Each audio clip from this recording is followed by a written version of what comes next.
Jim on your left, McNamara on your right. Just got control, John. I think an Elspeth's out there. That's hard for John to beat. Okay. Jim Davis, 2-1 at 13. Just called it already. Calm.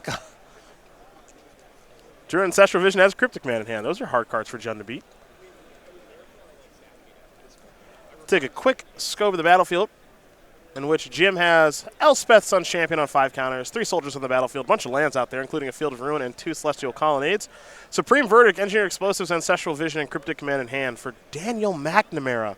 5 lands on the battlefield, one of which is a Raging Ravine.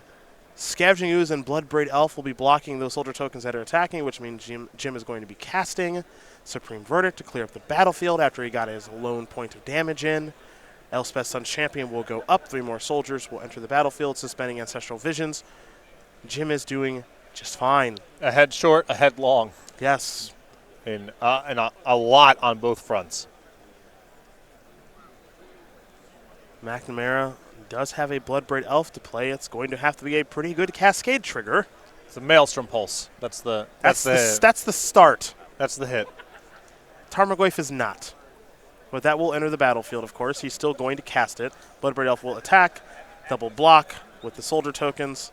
We'll head back over to Jim Davis, who will tick the visions down to 3. Draw a copy of Logic Knot. God. Daniel does not have 1 Maelstrom. Oh, he has 2. Never mind. I was about to say, you have to have the 1. That's the rule. Yeah. Those are the rules. Yeah. There are certain rules in life. Right. You're going to get kicked off the Judd message board if you don't have the 1. You don't at least have 1 Maelstrom Pulse.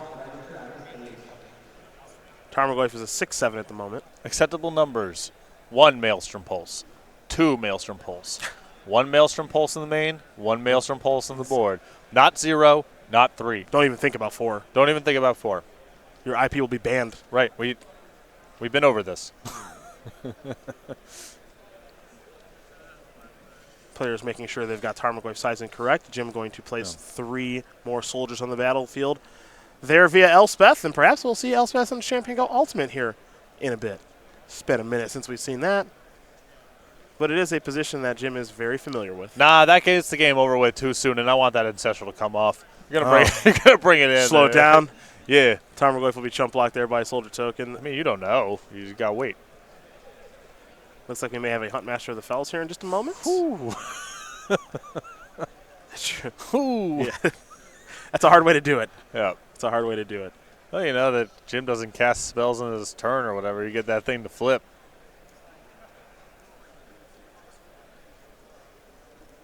Jim may be thinking Logic Knot. Maybe he's thinking that's fine. Yeah, He's going to take a look at Huntmaster.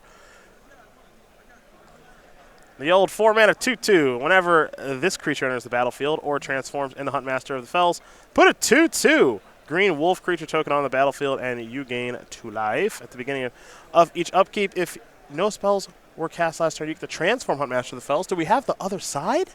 It's a 4/4 Dome Dinger. Yeah, that's the name of the card. 4/4 Dome. Bring it up. I don't know. Ravager of the Fells, right? There you go. Bang! I was wondering if you'd remember the name. Ravager of the Fells. I am impressed. There, 4/4 trample. Whenever this creature transforms into Ravager of the Fells, it deals 2 damage to target opponent and 2 damage to up to 1 target creature that player controls. This is actually one of my favorite designs in Magic history. It's awesome. It really is. Awesome design. Yeah. This is a really good card to make your best card in Standard. Yeah. It's a masterpiece. Really, really love that card.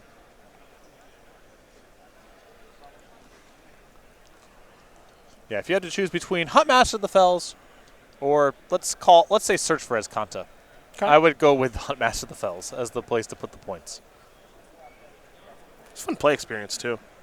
Daniel McNamara is going to extend the hand. It's too much to overcome. Jim Davis going to win this match here over Daniel McNamara 2-1. Jeskai Control going to take care of Jund.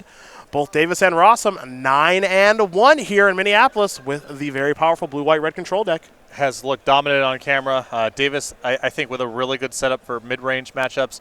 The Elspeth Suns champion and 2 copies of Ancestral Vision in the sideboard. He's taking the mirror and random 3-color decks very seriously with that kind of sideboard and on display there in game number 3.